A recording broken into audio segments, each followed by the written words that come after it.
작은 어촌 마을. 겨울에 매서운 추위가 온 마을을 뒤덮고 있었다. 마을 사람들은 추위를 피해 집 안에서 따뜻한 온돌방에 모여 있었고 창문에서는 따스한 김이 모락모락 피어올랐다. 그러나 마을 외곽에 위치한 낡은 집 한 채는 이런 겨울의 따뜻함과는 거리가 멀었다. 그 집은 민우라는 8살 소년과 그의 4살 여동생 수아, 그리고 할아버지가 살고 있는 집이었다. 할아버지는 평생을 바다에서 고기를 잡으며 살아온 어부였지만 이제는 나이가 들어 바다에 나가기 힘들어졌고 아들과 며느리는 2년 전 태풍으로 인한 어선사고로 세상을 떠났다. 민우는 어린 나이에도 불구하고 어른스러웠다. 부모님의 갑작스러운 죽음 이후 그는 여동생을 돌보고 할아버지를 도와야 한다는 책임감을 느꼈다. 하지만 할아버지는 아들의 죽음 이후 완전히 다른 사람이 되었다. 술을 마시기 시작했고 손주들에게 점점 무관심해졌다. 그날도 민우는 학교에서 돌아와 집안일을 했다. 빨래를 널고 방을 청소하고 저녁 준비를 시작했다. 수아는 방 한구석에서 낡은 인형을 가지고 놀고 있었다. 할아버지는 아침부터 나가 아직 돌아오지 않았다. 오빠, 배고파? 수아가 작은 목소리로 말했다. 민우는 부엌을 살펴보았지만 먹을 것이 거의 없었다.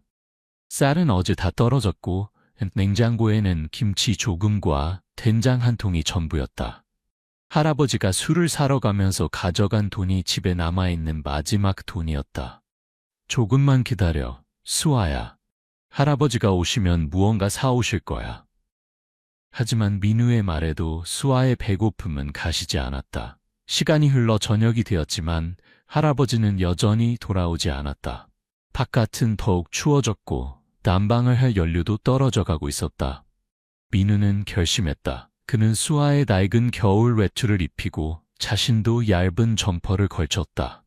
그리고 수아의 손을 잡고 할아버지를 찾으러 밖으로 나섰다. 추위는 매서웠고 바닷가 마을의 거친 바람은 아이들의 뺨을 때렸다.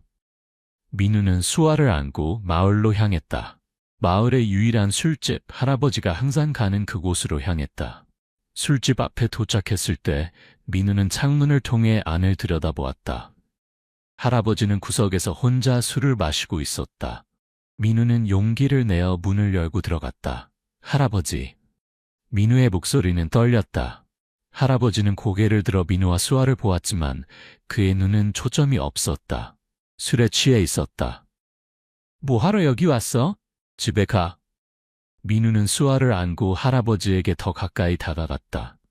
수아는 이미 추위와 배고픔으로 울기 시작했다. 할아버지, 여동생을 안아주세요. 저희 집에 먹을 것도 없고 너무 추워요. 저는 배고파요. 민우의 말에 술집이 잠시 조용해졌다. 다른 손님들이 이 상황을 지켜보고 있었다. 할아버지는 아이들을 쳐다보다가 갑자기 자리에서 일어났다. 그는 비틀거리며 민우에게 다가와서 소리를 질렀다. 이 녀석들이 창피를 주려고 일부러 여기까지 왔나? 당장 집에 가. 민우는 물러서지 않았다. 그는 여동생을 더 단단히 안으며 말했다. 할아버지, 제발요. 수아가 오늘 하루 종일 아무것도 못 먹었어요. 저도 배고파요. 제발 집에 가서 뭐라도 먹을 것을 사주세요. 할아버지의 얼굴이 붉어졌다. 그는 손을 들어 민우를 치려는 듯했지만 그 순간 어떤 기억이 그를 멈추게 했다. 아들이 어렸을 때의 모습, 그리고 아들이 마지막으로 그에게 부탁했던 말. 아버지, 혹시 저희에게 무슨 일이 생기면 아이들을 잘 부탁드려요. 할아버지의 손이 공중에서 멈췄다. 그의 눈에서 혼란스러움이 스쳐 지나갔다. 그리고 그 순간 술집 주인이 다가왔다. 김 할아버지, 이제 그만 마시고 아이들과 함께 집에 가는 게 어떻겠어요? 이 늦은 시간에 어린아이들이 밖에 있으면 위험해요. 할아버지는 아무 말 없이 술집 주인을 바라보다가 천천히 고개를 끄덕였다. 그는 남은 술을 한 번에 마시고 자리에서 일어났다. 하지만 술에 취해 비틀거렸고 거의 넘어질 뻔했다. 민우는 빠르게 다가가 할아버지를 부축했다. 8살 소년의 작은 몸으로는 할아버지의 무게를 감당하기 힘들었지만 그는 최선을 다했다. 술집 주인은 이 광경을 보고 안타까움을 느꼈다.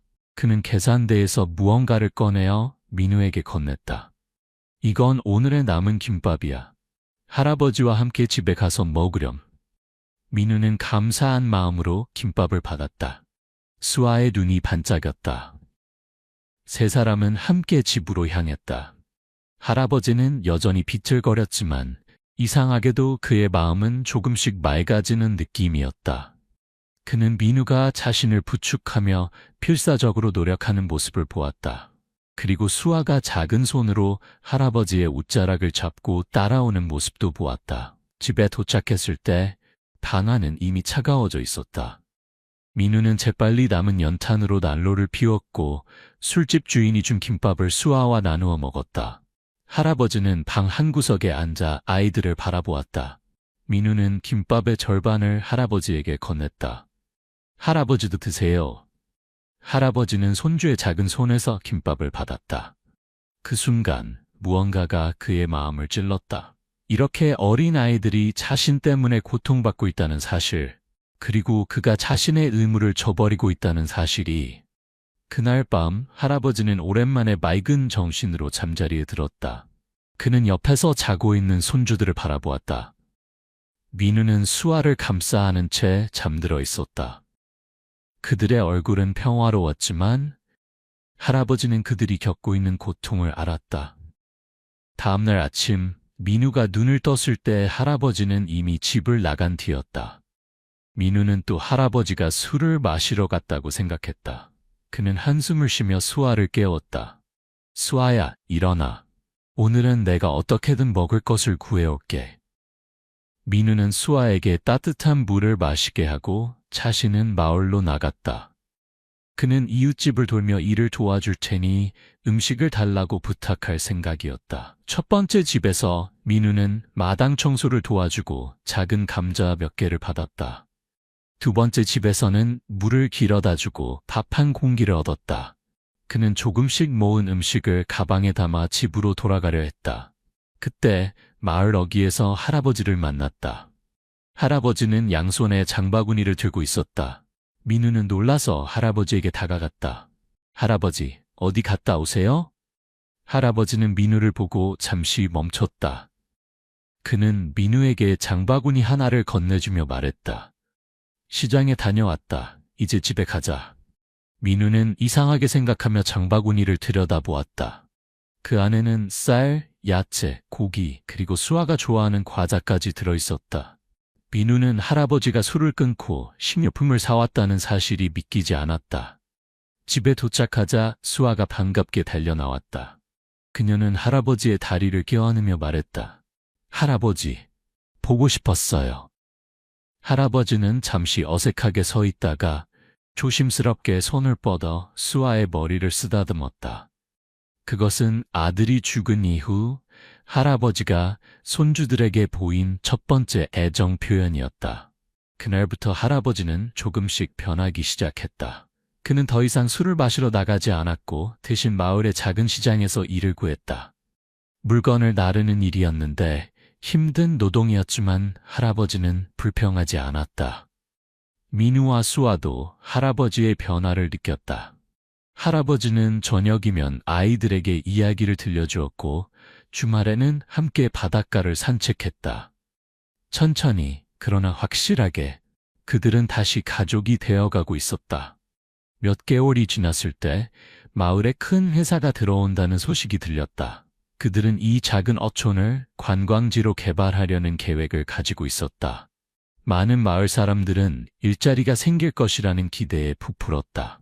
할아버지도 그 회사에 취직할 수 있었다. 그는 경비원으로 일하게 되었는데 안정적인 월급과 보험 혜택이 있었다. 할아버지는 첫 월급을 받자마자 민우와 수아에게 새 옷을 사주었다. 할아버지, 이렇게 좋은 옷은 처음이에요. 수아가 기뻐하며 말했다. 할아버지는 미소를 지으며 수아를 안아 올렸다. 이제 그는 손녀를 안는 것이 자연스러워졌다. 민우는 이러한 변화가 기뻤지만 한편으로는 불안했다. 그는 할아버지의 변화가 일시적인 것은 아닌지, 언젠가 다시 술을 마시기 시작하지는 않을지 걱정했다. 하지만 그의 걱정과는 달리 할아버지의 변화는 지속되었다. 그는 매일 아침 일찍 일어나 일을 나갔고 저녁에는 손주들과 함께 시간을 보냈다. 주말에는 함께 집안일을 하고 때로는 낚시를 하러 갔다. 그러던 어느 날 회사의 사장이 마을을 방문했다. 그는 개발 계획을 점검하기 위해 왔는데 경비로 일하는 할아버지를 우연히 마주쳤다. 아, 김 씨죠? 경비로 일하시는 분이시죠? 사장이 물었다. 할아버지는 공손하게 인사를 했다. 네, 맞습니다. 제가 뭐 도와드릴 일이 있으신가요? 사장은 할아버지를 유심히 바라보았다. 혹시 전에 어부셨나요? 할아버지는 놀랐다. 네, 어떻게 아셨죠? 사장은 미소를 지었다. 저는 당신의 아들을 알았습니다. 우리는 대학 동창이었어요. 할아버지의 표정이 굳었다. 아들에 대한 언급은 여전히 그에게 고통스러운 주제였다. 사장은 계속해서 말했다. 당신의 아들은 제가 아는 가장 성실하고 친절한 사람이었습니다. 그가 돌아가셨다는 소식을 듣고 정말 마음이 아팠어요. 할아버지의 눈에 눈물이 고였다. 그는 아무 말도 할 수 없었다. 실은 제가 이 마을에 투자하기로 결정한 것도 부분적으로는 그 때문입니다. 당신의 아들이 항상 고향 마을의 발전을 원했다고 말했거든요. 할아버지는 놀란 표정으로 사장을 바라보았다.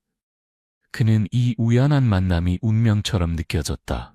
그날 저녁 할아버지는 민우와 수아에게 사장과의 만남에 대해 이야기해 주었다. 아이들은 아버지의 친구를 만났다는 사실에 기뻐했다.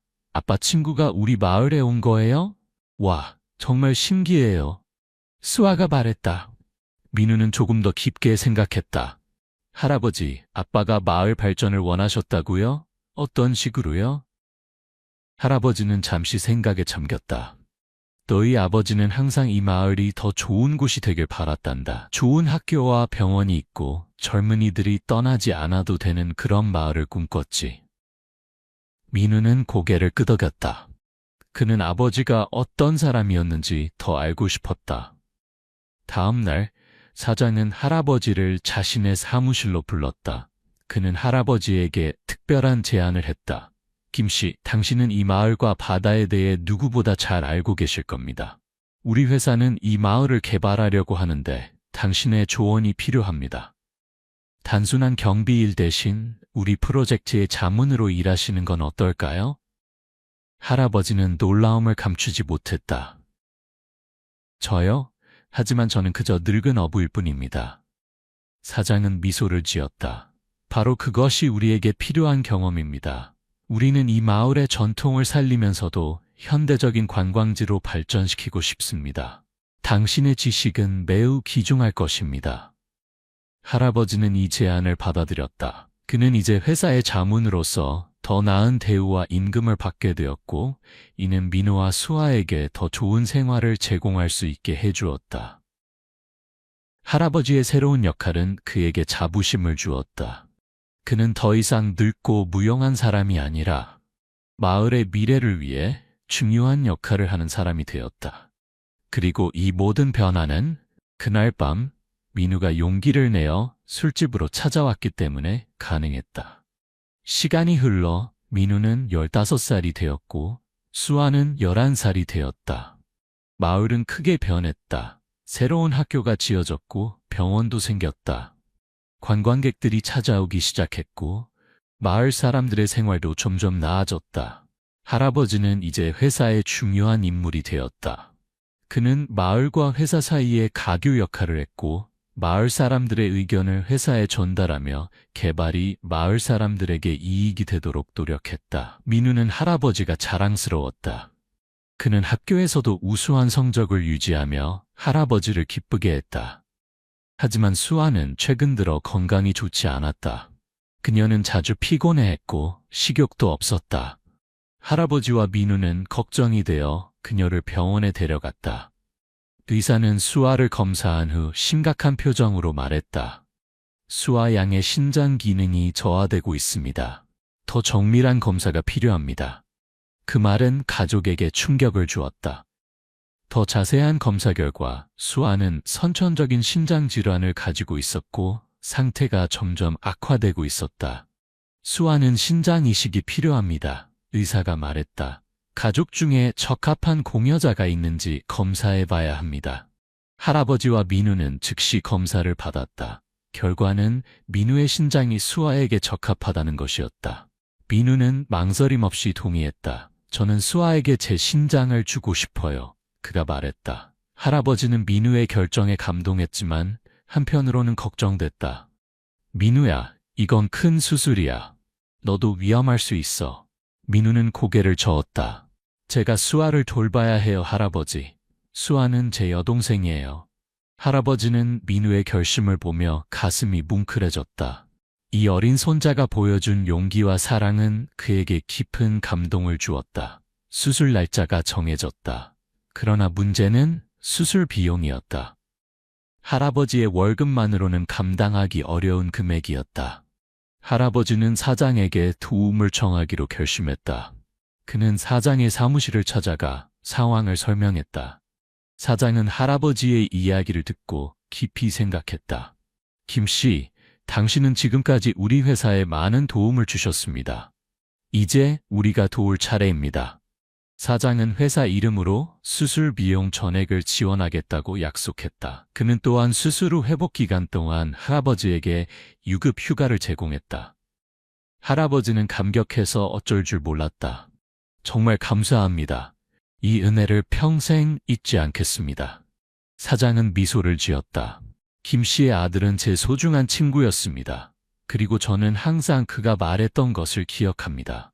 우리 마을 사람들은 서로를 가족처럼 돌본다고요? 수술날 할아버지는 병원 대기실에서 초조하게 기다렸다. 민우와 수아는 모두 수술실에 들어갔고 수술은 몇 시간 동안 계속되었다. 마침내 의사가 나왔다.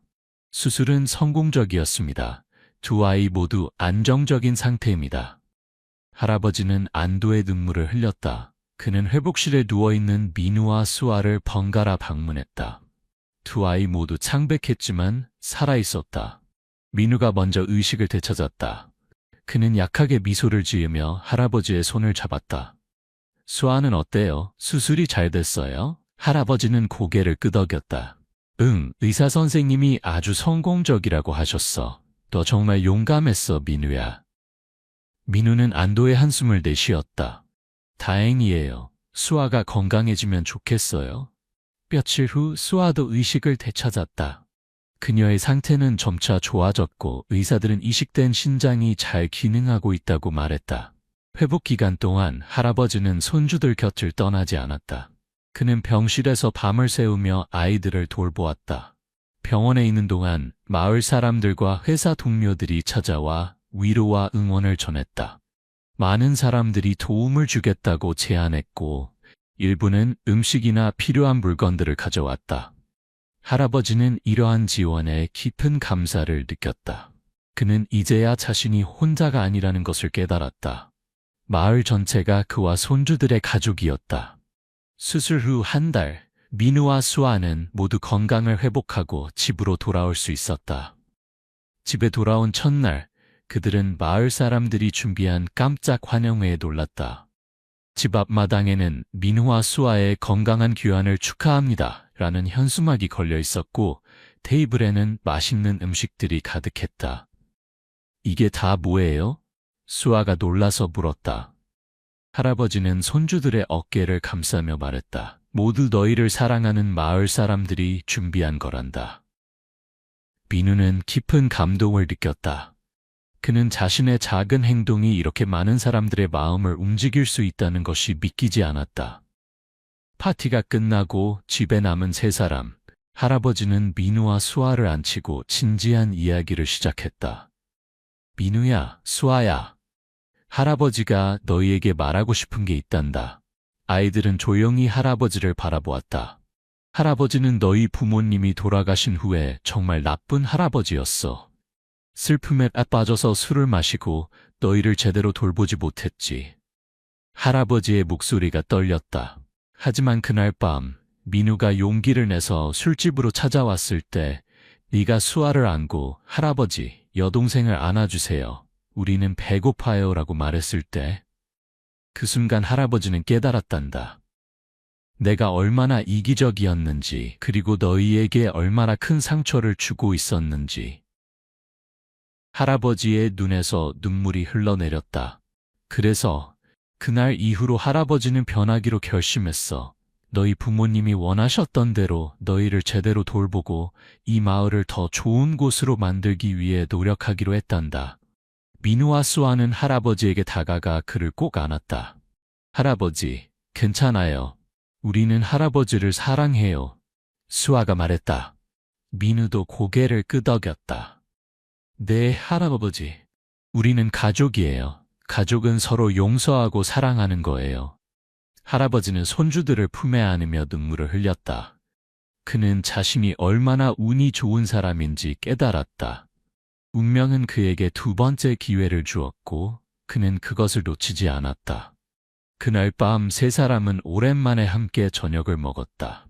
할아버지는 아이들에게 그들의 부모님에 대한 이야기를 들려주었다. 어떻게 만났는지, 어떤 사람이었는지, 그리고 그들이 얼마나 아이들을 사랑했는지에 대해.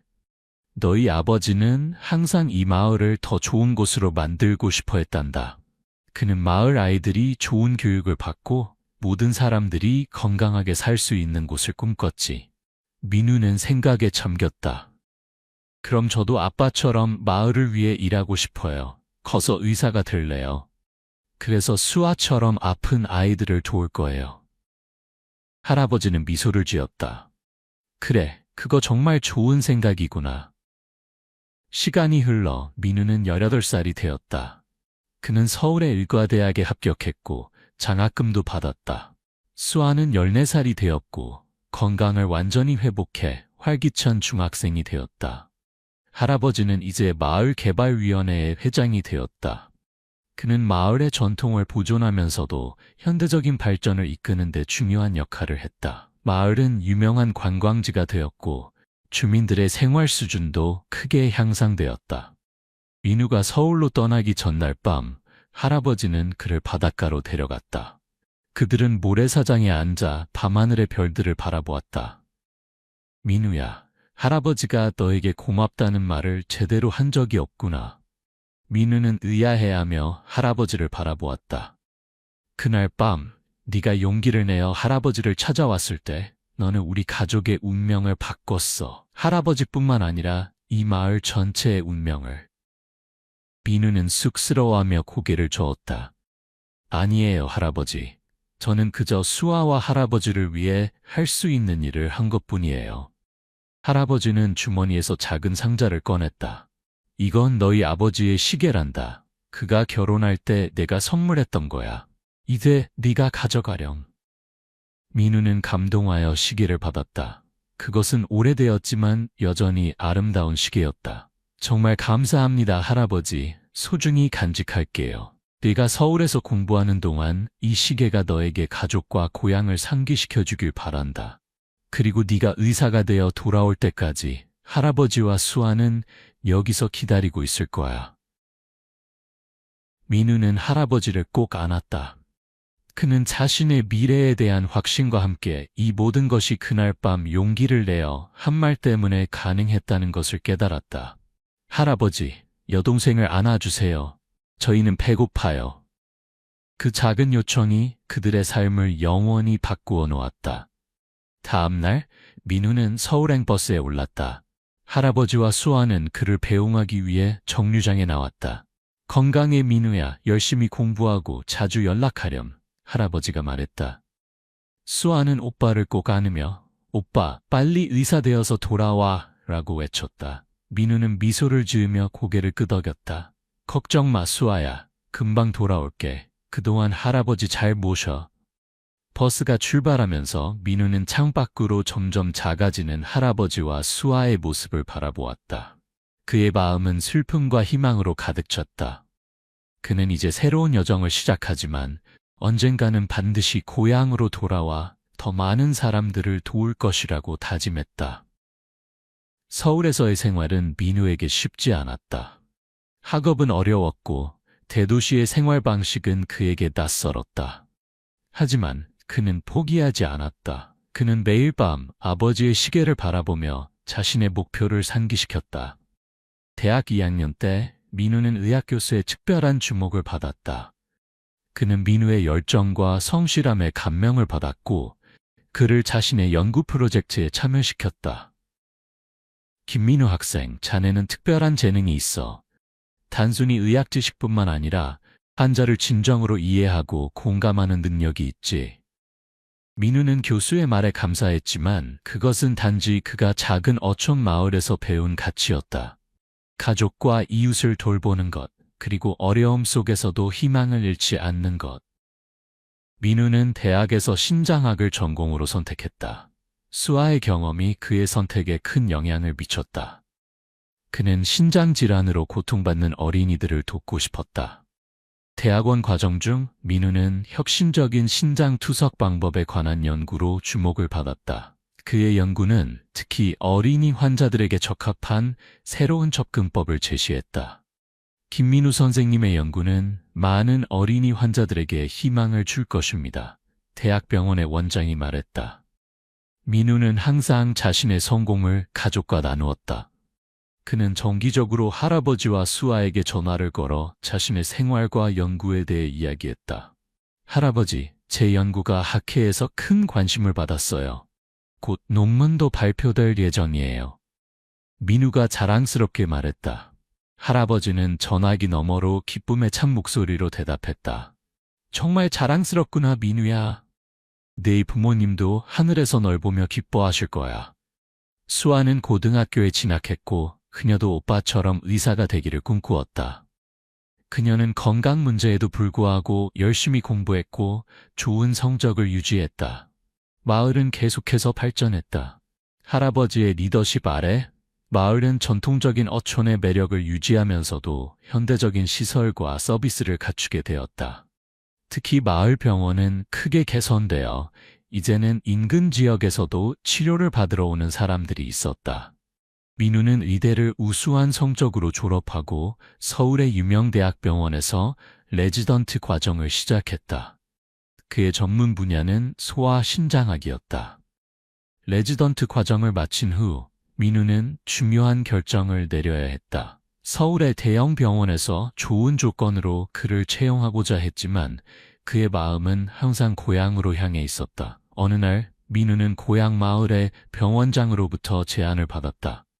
민우 선생, 우리 병원이 확장 중이고 신장 전문의가 필요합니다. 선생님의 전문성과 연구 경험이 우리 마을과 주변 지역 주민들에게 큰 도움이 될 것입니다. 민우는 망설임 없이 제안을 수락했다. 그는 서울의 화려한 경력 대신 고향으로 돌아가 그곳 사람들을 돕기로 결심했다. 귀향 날짜가 다가왔을 때 민우는 설렘과 기대로 가득 찼다. 8년 만에 고향으로 돌아가는 것이었다. 그는 이제 27살이 되었고 자신의 분야에서 인정받는 의사가 되었다. 버스가 마을에 도착했을 때 민우는 창밖으로 변한 마을의 모습을 보았다. 더 깨끗하고 더 현대적이었지만 여전히 그가 사랑하는 고향의 느낌은 그대로였다. 버스 정류장에는 할아버지와 수아가 그를 기다리고 있었다. 수아는 이제 20살이 되었고 아름다운 젊은 여성으로 성장했다. 할아버지는 머리가 완전히 하얗게 변했지만 여전히 건강해 보였다. 오빠! 수아가 달려와 민우를 안았다. 할아버지도 다가와 손자를 꼭 안았다. 돌아왔구나, 민우야. 민우는 눈물을 참으며 고개를 끄덕였다. 네, 할아버지. 이제 정말 집에 왔어요. 그들이 집으로 돌아왔을 때 마을 사람들이 모여 환영회를 열어주었다. 모두가 민우의 귀향을 축하했고 그의 성공을 자랑스러워했다. 환영회 중에 회사의 사장도 찾아왔다. 그는 이제 나이가 들었지만 여전히 활기찼다. 민우 선생, 당신이 돌아와서 정말 기쁩니다. 당신의 아버지도 이런 날을 꿈꿨을 겁니다. 민우는 고개를 숙여 인사했다. 감사합니다. 제가 이곳에서 좋은 의사가 될 수 있도록 도와주신 모든 분들께 감사드립니다. 다음 날 민우는 마을 병원에서 일을 시작했다. 그는 특별히 어린이 환자들을 위한 신장 클리닉을 설립했고 자신의 연구 성과를 실제 치료에 적용했다. 그의 클리닉은 곧 주변 지역에서도 유명해졌고 많은 환자들이 치료를 받기 위해 찾아왔다. 민우는 모든 환자를 친절하게 대했고 특히 가난한 가정의 어린이들에게 특별한 관심을 기울였다. 수아는 서울의 간호대학에 입학했고 주말에는 고향으로 돌아와 오빠의 클리닉에서 자원봉사를 했다. 그녀는 자신이 받은 도움을 다른 어린이들에게 돌려주고 싶어 했다. 할아버지는 이제 마을의 원로로서 존경받았다. 그는 젊은이들에게 마을의 역사와 전통을 가르치며 그들이 고향을 사랑하고 발전시키는 데 기여하도록 격려했다. 그런데 어느 날, 한 낯선 남자가 민우의 클리닉을 찾아왔다. 그는 5살 된 아들을 데리고 왔는데 아이는 심각한 신장 질환을 앓고 있었다. 민우 선생님께 대해 많이 들었습니다. 당신만이 제 아들을 도울 수 있다고 생각합니다. 민우는 아이를 검사한 후 상태가 매우 심각하다는 것을 알았다. 아이는 즉시 신장 이식이 필요했다. 아이의 상태가 매우 위험합니다. 적합한 기증자를 찾아야 합니다. 아버지는 눈물을 흘리며 말했다. 제가 기증하고 싶지만 제 신장은 적합하지 않다고 다른 병원에서 말했습니다. 민우는 깊은 생각에 잠겼다. 그는 자신의 신장 중 하나를 수아에게 주었기 때문에 하나의 신장으로 살고 있었다. 의학적으로 그가 또 다른 신장을 기증하는 것은 불가능했다. 그러나 그는 다른 방법을 생각해냈다. 그는 신장 기증자 네트워크를 통해 적합한 기증자를 찾기 시작했고 동시에 자신의 연구를 바탕으로 아이의 상태를 안정시키는 새로운 치료법을 시도했다. 며칠 후 놀라운 일이 벌어졌다. 그 아이의 아버지가 사실은 할아버지의 옛 친구의 아들이라는 것이 밝혀졌다. 그는 오래전에 마을을 떠났지만 아들의 병으로 인해 민우의 평판을 듣고 찾아온 것이었다. 이 인연을 통해 더 많은 사람들이 신장 기증 캠페인에 참여하게 되었고 결국 그 아이에게 적합한 기증자가 나타났다. 수술은 성공적이었고 아이는 건강을 되찾았다. 이 사건은 민우의 클리닉과 마을 병원의 명성을 더욱 높였다. 시간이 흘러 민우는 마을 병원의 원장이 되었다. 그는 계속해서 연구와 임상활동을 병행하며 많은 환자들에게 희망을 주었다. 수아는 간호대학을 졸업하고 민우의 병원에서 소아과 간호사로 일하게 되었다. 그녀는 특히 신장질환을 앓는 어린이들을 돌보는 데 전념했다. 할아버지는 80세가 넘는 나이에도 건강을 유지했다. 그는 손주들의 성공을 지켜보며 깊은 만족감을 느꼈다. 어느 겨울날 할아버지는 민우와 수아를 불러 함께 바닷가를 산책했다. 그곳은 그들이 어릴 때 자주 놀던 곳이었다. 민우야, 수아야, 할아버지가 말했다. 너희 덕분에 할아버지는 행복한 생을 살았단다. 그날 밤 술집에서 민우가 나를 찾아왔을 때 나는 인생에서 가장 중요한 결정을 내렸지. 그리고 그 결정이 우리 모두의 삶을 얼마나 바꾸었는지 생각하면 정말 놀랍구나. 민우와 수아는 할아버지의 손을 잡았다. 할아버지, 우리도 할아버지 덕분에 행복해요. 수아가 말했다. 민우는 고개를 끄덕였다. 네, 할아버지. 그날 밤 할아버지가 저희를 받아들이셨기 때문에 이 모든 것이 가능했어요. 할아버지는 미소를 지으며 손주들을 바라보았다. 우리 3사람이 함께한 여정이 얼마나 놀라운지 모르겠구나. 그리고 이 여정은 앞으로도 계속될 거야. 그들은 함께 바다를 바라보며 서 있었다. 태양이 지평선 너머로 저물고 있었고 그 빛은 바다 위에 금빛 길을 만들었다. 그 순간 그들은 모두 같은 생각을 했다. 작은 순간의 선택이 얼마나 큰 변화를 가져올 수 있는지, 그리고 사랑과 용기가 어떻게 운명을 바꿀 수 있는지. 할아버지, 여동생을 안아주세요. 저희는 배고파요. 그 작은 요청이 시작이었다. 그리고 그 요청에 응답한 할아버지의 선택이 그들 모두의 운명을 바꾸었다.